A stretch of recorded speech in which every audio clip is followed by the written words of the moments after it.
Okay, this is AC Stellar, aka Awesome. Welcome back to my channel, and this is my review for the old Supergirl, not the new one with Millie Alcox, which is apparently everyone's saying it's horrible and pacing's bad, whatever.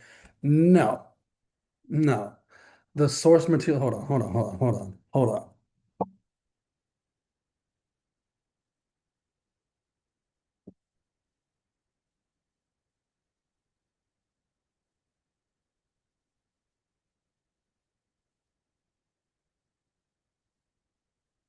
The source material from that is from Supergirl, Woman of Tomorrow. It's fantastic. The colors in the comic book are fantastic. I'll talk about this and talk about that in some other video. But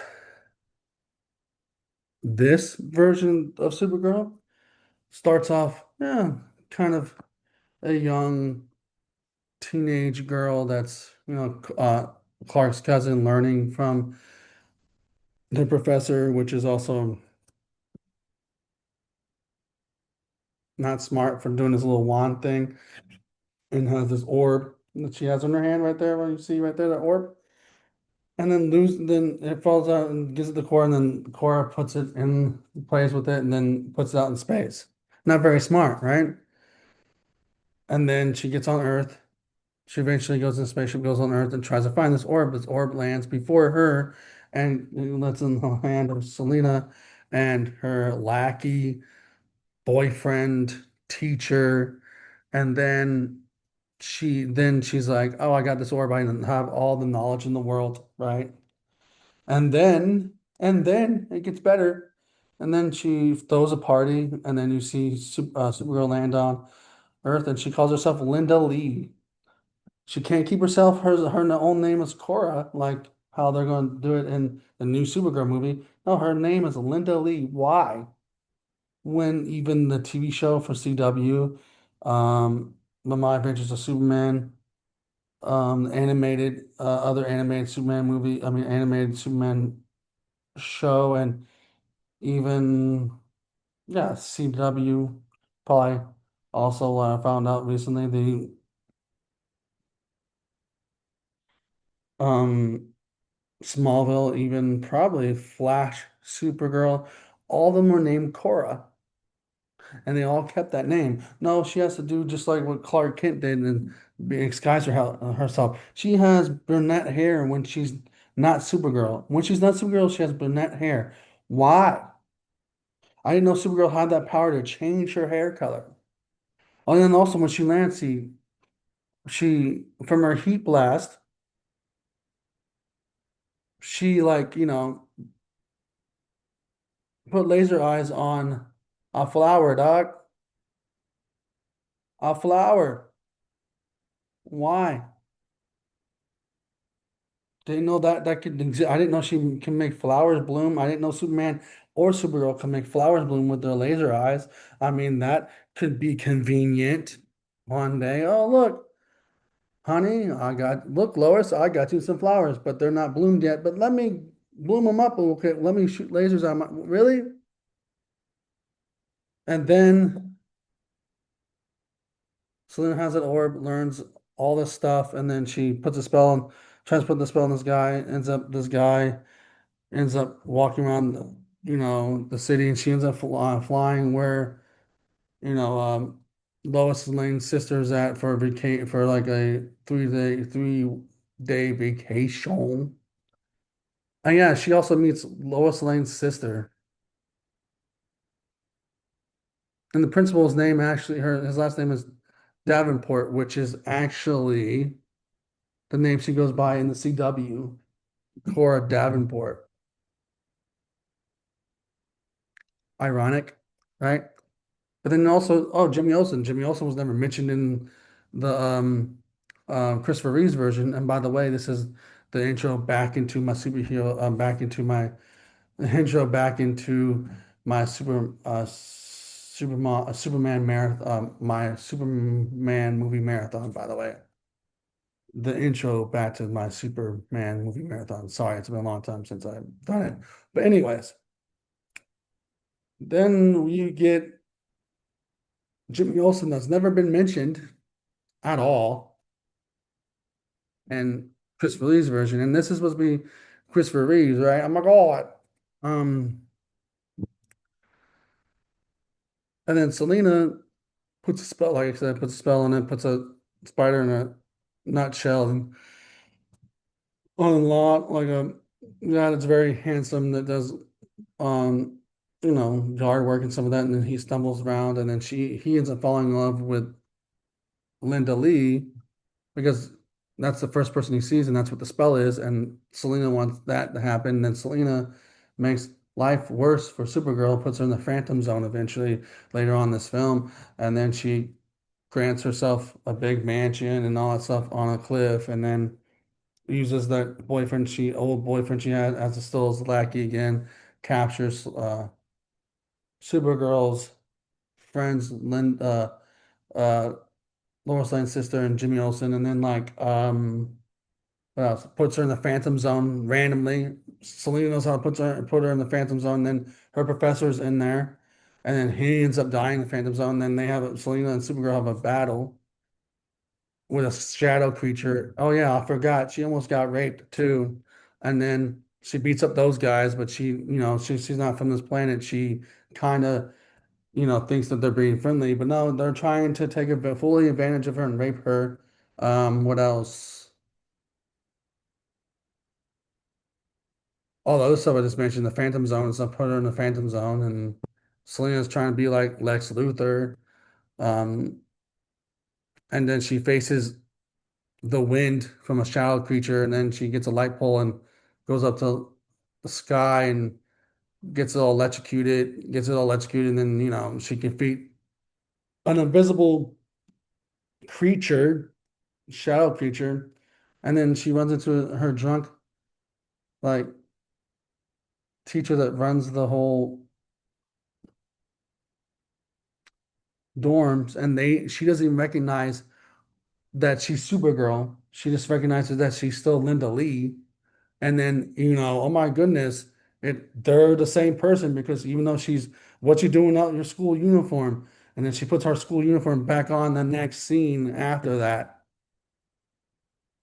But the drunk teacher couldn't realize that that's the same person, but in a costume. And the a simple fact that she has to change what she has to look like. I get it. Clark wears glasses, but Clark wears glasses to change his what his personality looks like. It doesn't change his whole hair and everything like that. It doesn't need to do all that. And then she wants to be a school student for some weird reason when her mission is to find the orb, and then she finally finds the orb, but like she takes her time finding it. She comes out of the ocean because it crash lands in the ocean. There's a lot of things that are wrong with this movie. And it's Supergirl. And the last part of it, she didn't do Supergirl stuff. Like she overpowered the shadow creature for sure, but she got squeezed. And then no Krypton, no kryptonite, not kryptonite, but like you get my point. She landed on these things that tiles that Selena broke apart, and then like Selena had so much of wind on her, and she couldn't stand up, and she eventually can. And then Selena's like, "How do you kill someone in the Phantom Zone? Like, do you really need to kill someone in the Phantom Zone? Like, how do you put her in the Phantom Zone in the first place, dog? There's no way you could have learned. There's no way that Selena could ever learn how to put someone in the put someone in the Phantom Zone. Like you just don't do that. Like the only people who can do that is Superman and Supergirl, hopefully. And the talks of people talking about the Millie Alcock's version is, oh, the pacing's bad and this and this and that and blah blah blah, all this negative stuff. And then I found out there's some negatives and some positives. You go on YouTube, there are people like reviewers that are more famous than I am are talking negatively about it because it's not what they uh, thought that it was going to be, especially John Campea. says it's not as bad as Morbius or not as bad as Morbius um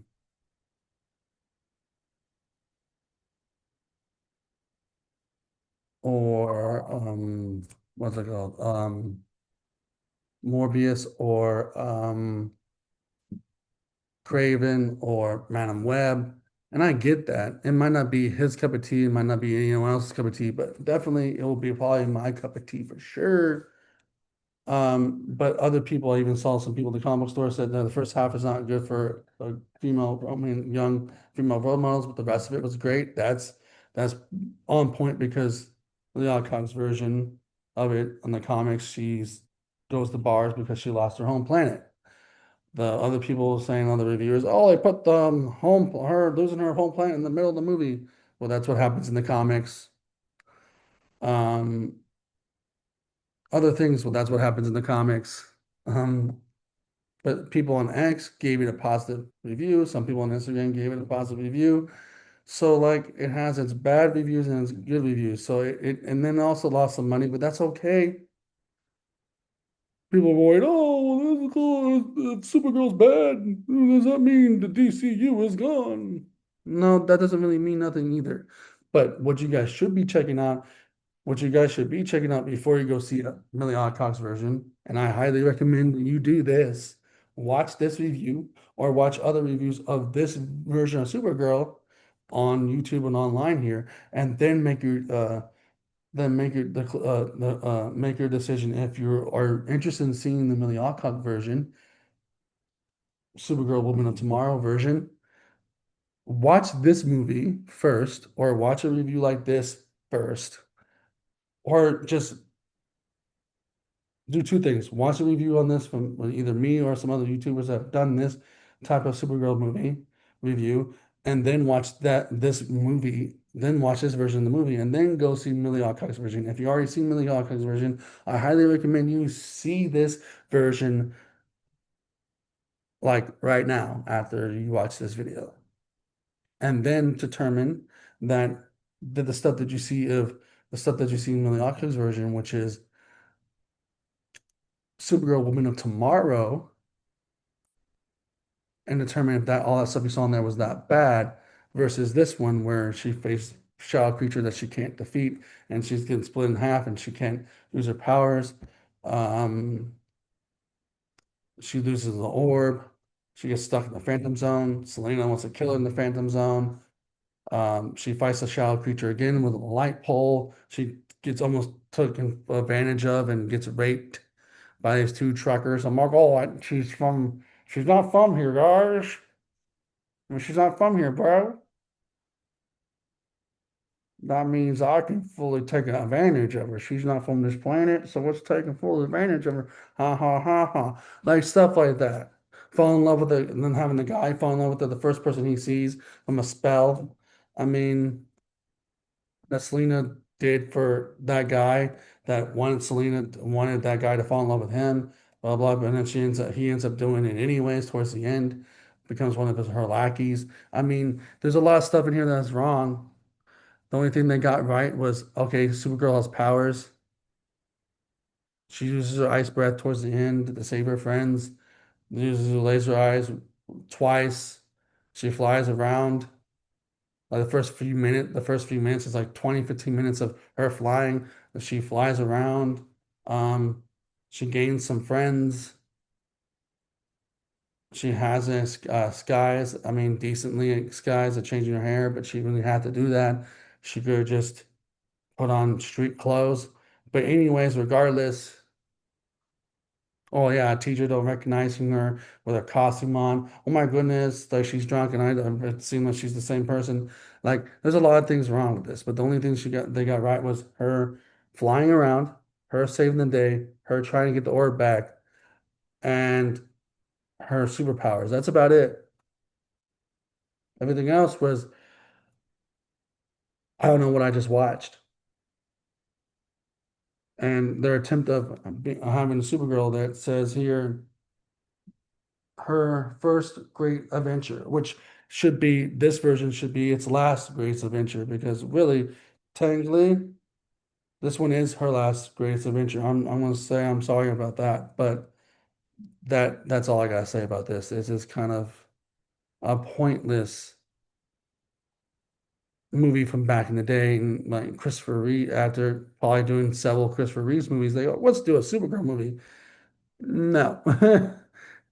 This one should have been erased. I don't get the Millie Alcock's version of hatred. I really don't. Yes, for some people, it might not be the best version of Supergirl, and it might not be their cup of tea, but this is no one's cup of tea either. But I rather drink the new version's tea than this version of tea because this version of tea had a bad taste in my mouth. That's all I'm gonna say. So if you like this video, put a like, comment, subscribe, and notification bell, and deuces.